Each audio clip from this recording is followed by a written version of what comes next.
Sometimes it's not what's happening to us, it's what's happening through us that's silently sabotaging our destiny. Family, this is not a light conversation.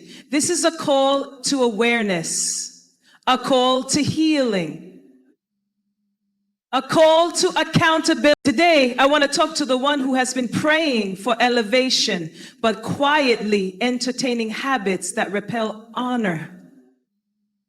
To the one who keeps wondering, why don't they take me seriously? Why am I constantly overlooked? Or why does it feel like people underestimate me no matter how hard I try? This is not about judgment. This is about clarity. Because sometimes it's not the enemy that's holding us back. It's the little things we tolerate in ourselves that strip away the grace we carry. Habits, attitudes, behaviors that look small but speak loudly. Today's message is titled 7 Awful Habits That Instantly Make People Look Down on You. And hear me, this is not about people pleasing.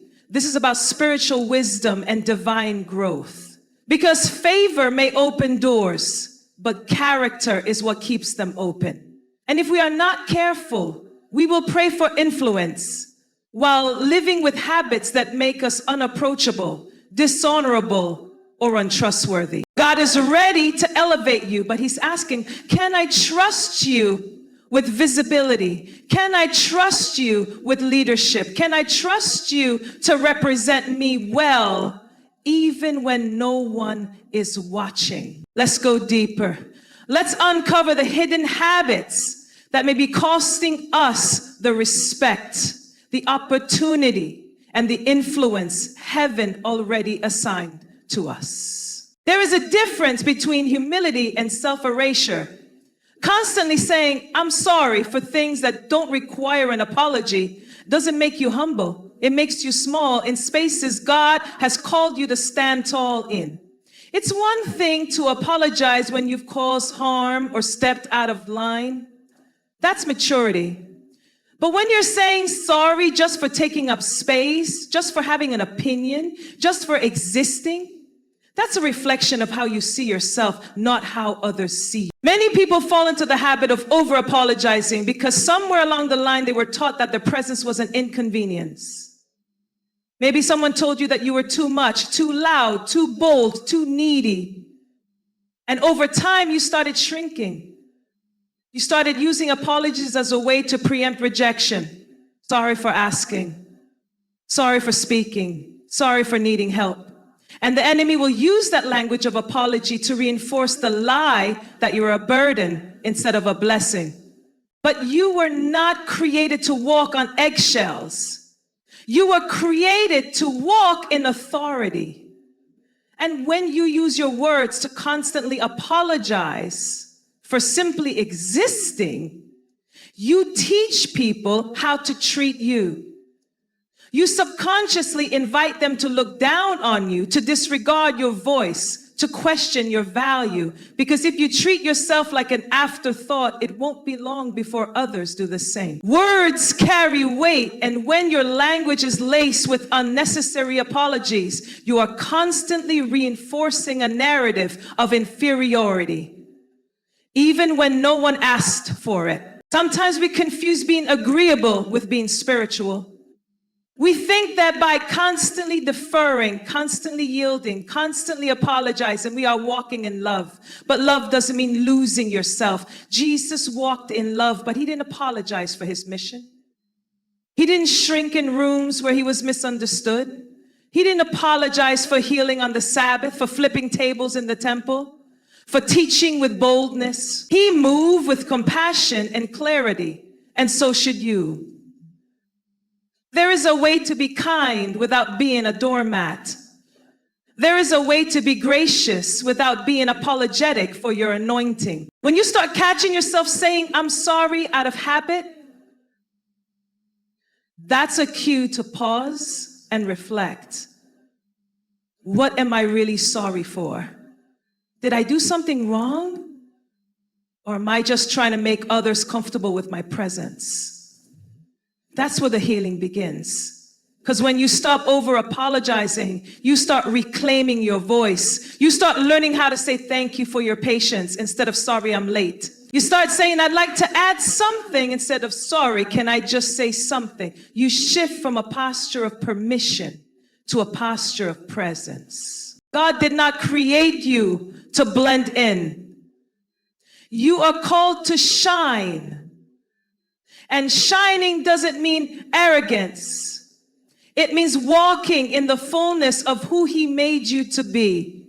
That starts with language, that starts with boundaries, that starts with knowing the difference between repentance and insecurity. The first leads to restoration. And if you are going to grow, if you are going to be seen as someone who carries wisdom, confidence, and purpose, you must learn to stop apologizing for being who God called you to be. The words you speak over yourself shape the atmosphere you live in. It's not just about what others say to you, it's about what you've come to believe and repeat about yourself.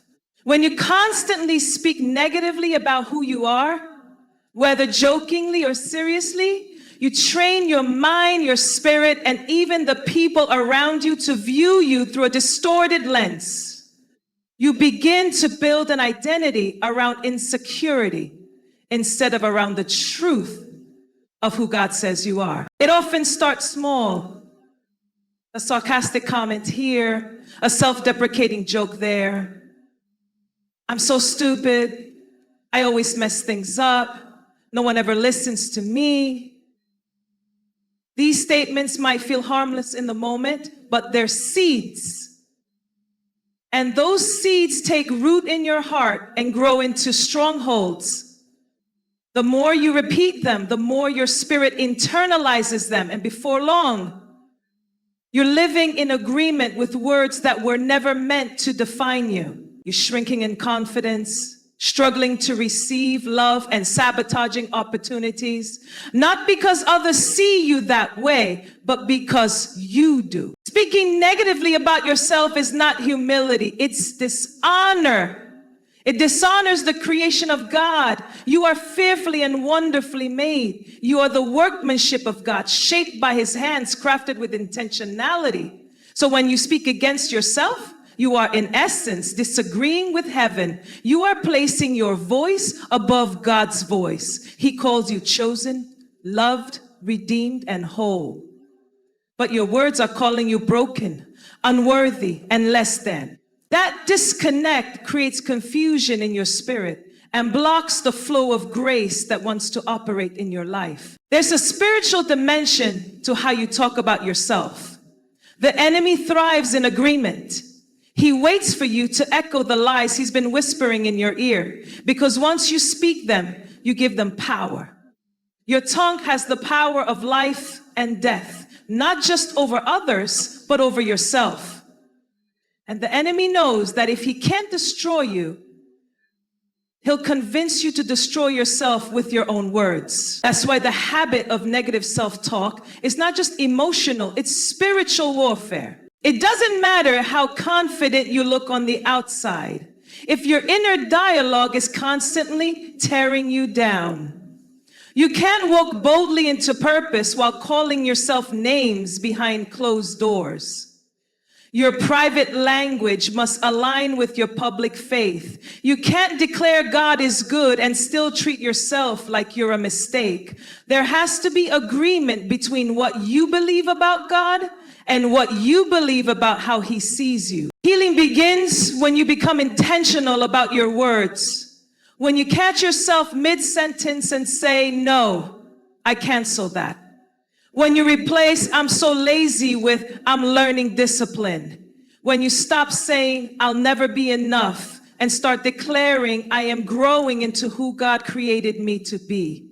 It's not just positive thinking, it's prophetic living. It's declaring truth until your emotions catch up. It's partnering with heaven instead of repeating hell's narrative. People around you pick up on how you talk about yourself. If you constantly diminish your value, don't be surprised when others do too. You set the standard. You teach people how to treat you by how you treat yourself. And if you want to walk in wisdom and growth, you must speak with intention, with reverence, and with the awareness that your words are laying the foundation for your future. There's a difference between being open and being exposed. In a world that encourages us to be real and keep it 100, we've lost the wisdom of discernment. Not everyone deserves access to your heart. Not every space is safe for your story. Oversharing is often disguised as vulnerability, but at its core, it can be a cry for validation, connection, or relief from internal pressure. And when we release personal details into hands that lack maturity, loyalty, or wisdom, we end up wounded and wondering why people treat us carelessly. Oversharing doesn't always start from a place of confidence. Many times, it comes from a lack of boundaries. It comes from the fear of being unseen, the pressure to connect quickly, or the need to gain approval through relatability. But when you give too much too soon, you forfeit your spiritual covering. What was meant to be nurtured in private becomes subject to misinterpretation, gossip, and disrespect. Your testimony loses its strength when it's shared prematurely or without purpose. Timing matters, audience matters, and the Spirit of God will often nudge you when you're about to give sacred things to careless listeners. Jesus modeled discretion. He ministered to thousands, taught openly, and healed publicly. But his inner circle was small. Even among the 12, he had 3, Peter, James, and John, who were permitted into his most vulnerable moments. That wasn't favoritism, that was discernment. He understood that certain revelations, certain struggles, and certain divine experiences required spiritual maturity to handle. He didn't cast pearls before swine. And yet many of us are dropping the most sacred pieces of our story into the hands of people who don't even respect us, let alone understand the weight of what we carry. When you overshare, you give people power they haven't earned. You allow them to form opinions about your journey without the full context of your healing. They'll label you based on what you said in a moment of transparency, and you'll spend months trying to escape the box they placed you in. There is wisdom in pacing your openness. There is strength in protecting your process. Some things need to be shared after the healing has happened, not while the wound is still fresh. Oversharing can also make people look down on you because it reveals a lack of self-governance. When someone consistently pours out every detail of their life to anyone who will listen, it doesn't build trust. It signals emotional instability. People begin to question your discernment. They wonder, if you can't steward your own story, how can you be trusted with theirs? Intimacy must be earned, not assumed. The more sacred the information, the more sacred the container must be. And you, as a child of God, must be wise enough to know the difference between a safe place and a shallow pit. Discretion is not secrecy, it's protection. It's saying, I choose to share this part of me with people who are spiritually aligned, emotionally healthy, and divinely assigned to walk with me, not out of fear, but out of wisdom. Because when you preserve what God is doing in you, you give it room to grow, room to mature, and room to become a true testimony. You don't need to prove your depth by exposing your pain. You don't need to overshare to feel seen. God sees. God knows. And in the right season, with the right people, your story will carry the weight of heaven, not the sting of regret. The way you carry yourself silently communicates how you see yourself. Before you speak a word, your body has already spoken. Your posture tells a story about your confidence, your self-worth, and your presence in a space. Avoiding eye contact and slouching in posture may seem like minor habits, but they create a perception that you are unsure, timid, or even insecure. People respond to that energy. They mirror what they sense. And whether they mean to or not, they begin to treat you according to the version of yourself you are silently presenting. Avoiding eye contact is more than just a social quirk. It often signals fear, anxiety, or the belief that you're not worthy of someone's full attention. But when you struggle to look others in the eye, you unconsciously communicate that you don't feel confident in your voice, your opinion, or your value.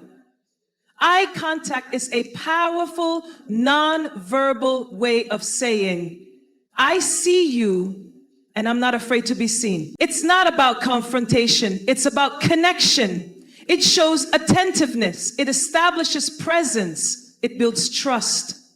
And more importantly, it's a reflection of inner strength. Slouching, walking with your head down, folding into yourself, these physical habits seem small, but they shape the atmosphere around you. Posture is spiritual. The way you stand says something about what you believe about your right to be where you are. Slouching communicates hesitation. It whispers insecurity. It says, I'm trying to disappear. But you weren't created to shrink. You were created to stand tall, not just physically, but spiritually. Good posture is not arrogance. It's alignment. It says, I honor who I am. I honor what I carry. I honor the God who placed me here. So many people pray for influence, for favor, for opportunities, but when those doors begin to open, their body language says, I'm not ready. They step into rooms they've asked God for, but their eyes are on the floor and their shoulders are curled in shame. Your body can reject what your prayers are asking for. That's why growth isn't just spiritual, it's also physical. It's learning to embody the confidence you've been praying to walk in. It's understanding that how you show up matters, not because you're trying to impress, but because you're stewarding the image of God in you. Even Jesus, when he walked the earth, carried himself with authority. People noticed him not just because of his words, but because of his presence. He didn't avoid people's gaze. He didn't retreat from the crowds. He stood in purpose. He knew who he was, and that knowing radiated through his entire being. We are called to that same confidence. Not confidence in the flesh, but confidence in the one who lives in us. That confidence should show up in how we walk into a room, how we sit at a table, how we speak when it's our turn. If you've developed these habits over time, it's likely because at some point, someone or something convinced you that being invisible was safer. Maybe you were taught not to take up too much space. Maybe your voice was silenced. Your presence ignored, and so you learn to adapt. But what helped you survive in one season can hinder you in the next. It's time to unlearn the habits that say, I'm not worthy, and begin to practice the posture that says, I belong. God doesn't create timid spirits. He gives us boldness, clarity, and the strength to show up fully with our eyes lifted, our shoulders back, and our hearts open. There's a deep difference between being heard and being understood. Sometimes in our urgency to prove ourselves, we speak over others. We interrupt, we rush to make our point, not realizing that in doing so, we shut down connection and diminish the value of the person speaking.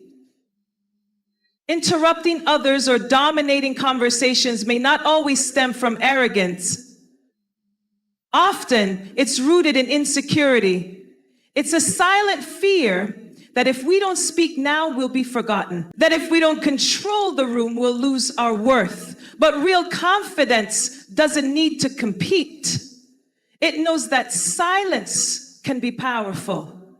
And listening is just as influential as speaking. When you interrupt someone, you're not just cutting off their words. You're cutting off their dignity. You're sending a signal, even unintentionally, that what they're saying isn't as important as what you have to say. That signal builds over time, and people begin to retreat around you. They may smile, they may nod, but inside they've stopped trusting you with their thoughts. They've decided that conversations with you are not safe places, but performance spaces. Spaces where only one voice matters, and it isn't theirs. That is how dishonor begins to take root in your relationships. In conversations, humility looks like patience. It looks like pausing to hear, not just to respond. It's the discipline to let someone finish their thought, even when you're burning with your own. Wisdom knows that there is a time to speak and a time to listen. And if you always have to be the loudest in the room, you rob yourself of learning something new. You forfeit the opportunity to hear God speak through someone else because you've already decided that only your voice deserves the platform. That's not wisdom. That's pride dressed in urgency. Even Jesus, though full of divine authority, asked questions. He listened. He let others speak. He drew out their hearts before revealing his wisdom. He wasn't in a hurry to dominate the moment. He was present. He made people feel seen. And when he did speak, his words carried weight because they came from a place of intentional silence. His power was not in how much he spoke, but in how deeply he listened. If the Son of God could be that mindful, how much more should we be? Interrupting and dominating conversations also creates emotional distance. People begin to hide parts of themselves because they feel they won't be heard. They stop opening up, not because they lack things to say, but because they feel unseen in your presence. Connection requires space. Space for others to express. Space for pause, space for thought. Without that, you don't build relationships, you build stages. And people get tired of performing. Sometimes we interrupt because we're excited. Sometimes it's because we're anxious. Sometimes it's because we've never been taught how to wait for a moment. But regardless of the reason, the habit sends a message. And if you're not careful, that message will cost you influence, trust, and depth in your relationships. It's not just about talking less. It's about respecting the presence of another person. It's about believing that their voice carries value too. And when you give room for others to speak, you don't become smaller, you become wiser, more trusted, and more impactful. There is something deeply exhausting about constantly needing other people to affirm your worth. It becomes a cycle that never satisfies, a chase that never ends. When your confidence is rooted in someone else's opinion, you live on emotional roller coasters. Up when they applaud you, down when they criticize you, confused when they ignore you. Seeking validation from others seems harmless at first. It looks like people pleasing, like being agreeable, like always being available. But underneath it is a subtle belief that your value is tied to how others see you. When you always need to be validated, you become moldable in all the wrong ways. You start shifting who you are to fit the expectations of every room you walk into. You lose your voice trying to match the tone of others. You water down your convictions just to avoid rejection. And the truth is, people can sense when you are not grounded. They may like you, but they won't respect you. They may use you, but they won't value you. Because when you don't know your worth, the world will decide it for you, and it will always underestimate you. Validation is not evil. We all need encouragement. We all need affirmation. But when it becomes your fuel instead of your bonus, it creates a dependency that damages your spirit. You begin to live for the approval of man rather than the approval of God. And eventually that pursuit will cost you your authenticity. You'll find yourself doing things you never imagined, saying things you don't believe, becoming someone you don't recognize, all because you're trying to maintain a version of yourself that was never meant to carry your destiny. Even Jesus, during his earthly ministry, didn't seek the approval of man. He knew who he was. At his baptism, before he performed a single miracle, the Father declared, "This is my beloved Son, in whom I am well pleased." That was his validation. Not the crowd, not the Pharisees, not public opinion, just the voice of the Father. And that's the model we're meant to follow. When you receive your validation from God, you stop competing. You start walking in quiet confidence, knowing that your identity is secure, your purpose is intact, and your worth is not up for debate. Constantly seeking approval also makes it difficult to make firm decisions. You're always second-guessing yourself, needing everyone to co-sign your choices before you move. But purpose doesn't wait for consensus. Sometimes the thing God is calling you to do won't make sense to anyone else. And if you live for their approval, you'll miss the assignment. You'll delay obedience, waiting for applause that was never meant to come from them in the first place. Your calling is not a group project. It's a personal covenant between you and heaven. There's a freedom that comes when you stop asking people to clap for what God already confirmed. You begin to stand taller. You start to breathe easier. You no longer live in fear of being misunderstood because you've accepted that not everyone is meant to understand you. You stop shrinking, stop begging, stop chasing. You learn to bless yourself when no one else does. You speak life over your own journey. You wake up in the morning and remind your soul, I am loved, I am chosen, I am enough. And that truth becomes louder than the opinions you used to live for. One of the clearest signs of emotional immaturity is the inability to own your part in your own story. Blaming others becomes a defense mechanism, a way to protect the ego, to avoid the discomfort of correction. But growth begins where blame ends. As long as you're pointing fingers outward, you'll never deal with what's happening inward. It's easier to say, they made me do it. Or if they hadn't done this, I would have done that. But the truth is, no matter what others have done, you are still responsible for how you respond, how you heal, and how you move forward. When someone constantly blames others, they communicate that they are not in control of their life. It shows up in relationships, at work, in leadership, a pattern of avoiding accountability, of shifting the focus, of justifying behavior instead of examining it. And over time, people begin to lose respect. They begin to see you not as someone trustworthy, but as someone who lacks self-awareness. Taking responsibility doesn't mean taking on shame. It means being honest with yourself about what needs to change so you can grow. It's not weakness, it's wisdom. The inability to take responsibility also damages relationships. It breaks trust, because when things go wrong, instead of seeking resolution, the focus becomes protection of pride. People stop feeling safe to be honest.